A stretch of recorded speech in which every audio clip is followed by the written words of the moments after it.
Hello दोस्तों, हम बात करते हैं इस वीडियो में सैलरी की, एपीएफसी की, है ना? जैसे कि दोस्तों मैंने एओयू की सैलरी का वीडियो बना के डाला हुआ था, प्लस लास्ट ईयर मैंने एपीएफसी की सैलरी का भी डाला हुआ था।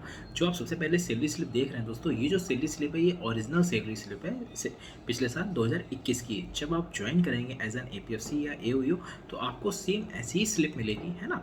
और बस जो चीज़ें हैं ना, जो फिगर है वो उस समय के हिसाब से अलग है, क्योंकि कोई लोग जब ज्वाइन कर लेते हैं तो किसी का इंक्रीमेंट 6 महीने बाद, किसी का इंक्रीमेंट 1 साल बाद लग जाता है, प्लस डीए भी बढ़ता रहता है। तो उस वो हमारी एक ओरिजिनल सैलरी स्लिप थी कि जो पिछले साल 21 में जो मिल रही थी वो एक एग्जैक्ट सैलरी कितनी मिल रही थी। लेकिन अगर आप आज की डेट में ज्वाइन करते हैं, जो सबसे बड़ा प्रश्न है कि क्या सैलरी मिलेगी, तो देखिए दोस्तों, आज की डेट में अगर कोई नवंबर में एज एन एपीएफसी ज्वाइन करता है तो जो उसका बेसिक होगा ना वो दोस्तों 56,100 होगा। ठीक, उसका जो करंट में डीए चल रहा है वो 38% चल रहा है।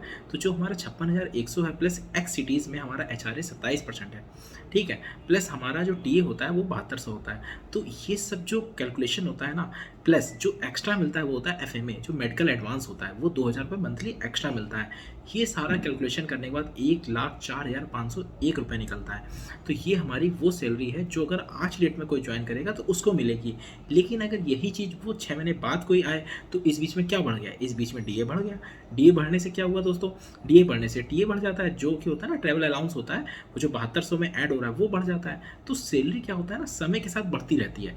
अगर आप जैसे हमसे 1 साल बाद पूछोगे तो इस सैलरी में कई और इजाफे हो जाएंगे, है ना? जैसे कोई ज्वाइन कर लेता है तो इंक्रीमेंट लगता है उसका हर साल में। अगर कोई ज्वाइन नहीं करता है तो ये है कि कम से कम उसका डीए तो बढ़ ही रहा है ना। तो जो होता है ना डियरलेंस अलाउंस, जो महंगाई भत्ता है वो समय के साथ बढ़ता रहता है। तो अगर जो अगले साल ज्वाइन करेंगे तो उस समय सैलरी और ज़्यादा होगी, लगभग 1,10,000 के ऊपर होगी, है ना? इस तरह से सैलरी क्या है, समय समय पर बढ़ती रहती है। प्लस इसके अलावा बहुत से अलाउंसेस होते हैं, जैसे न्यूज़पेपर अलाउंस है जो मंथली आपको मिलता है 500 रुपये के आसपास, वो इसमें एड ऑन नहीं है। ठीक है, प्लस इसके अलावा जो भी व्हीकल यूज़ होता है ऑफिस पर्पज से एज एन एपीएफसी या ओआईसी मिलता है, वो क्या होता है, वो सारा खर्चा ऑफिस देती है ना, या आप कहीं भी ऑफिशियल विजिट में कुछ भी आप कहीं ट्रैवल करते हैं तो वो सारे खर्चे जो हैं वो इसमें एड ऑन नहीं है। ये सिर्फ वो सैलरी जो आपको मोटा मोटा आपके हाथ में आती है। इसके अलावा जो भी आपको ना एलटीसी हो गया और भी फैसिलिटीज़ हो गई, ये सब एक वो अलग है जो भी सेंट्रल गवर्नमेंट के नॉर्म्स के तहत सबको मिलती है, वो यहाँ भी मिलती है। लेकिन ये वो मोटी मोटी सैलरी जो एग्जैक्टली आपके हाथ में आती है। तो दोस्तों, ये वो वीडियो है जिसमें आपने सबने हमसे डिमांड करी थी कि एपीएफसी की सैलरी का करंट वीडियो बनाया जाए। तो देखिए दोस्तों, इसी तरह सभी के जो भी क्रिस्प वीडियो हैं, जैसे ट्रेनिंग का, है ना, प्लस जॉब प्रेशर का, प्लस एपीएफसी आईआरएस, ये सब मैंने बना भी दिए, है ना? तो आप ये है कि जो भी आपको लगता है और क्रिस्प वीडियो देखना, आप मुझे बताइए। ठीक है दोस्तों, अब मेरा भी मोटिव वही है दोस्तों कि जैसे लास्ट ईयर मैं शुरू से लेकर लास्ट तक आपके साथ लगा रहा, और अभी भी जो न्यू रिक्रूटिंग आए हैं उनकी कहते हैं ना ज्वाइनिंग हो चुकी है, प्लस अब जो भी प्रोसेस होगा उस पूरे प्रोसेस में हम सब साथ हैं, है ना? तो अब ऐसे ही दोस्तों एपीएफसी में भी हमने इस चीज़ को, मिशन को स्टार्ट किया है कि 100 प्लस सिलेक्शन इस बार लेना है, और मैं आपके साथ आज भी हूँ और उस दिन तक रहूँगा जब तक आप इस डिपार्टमेंट में हैं।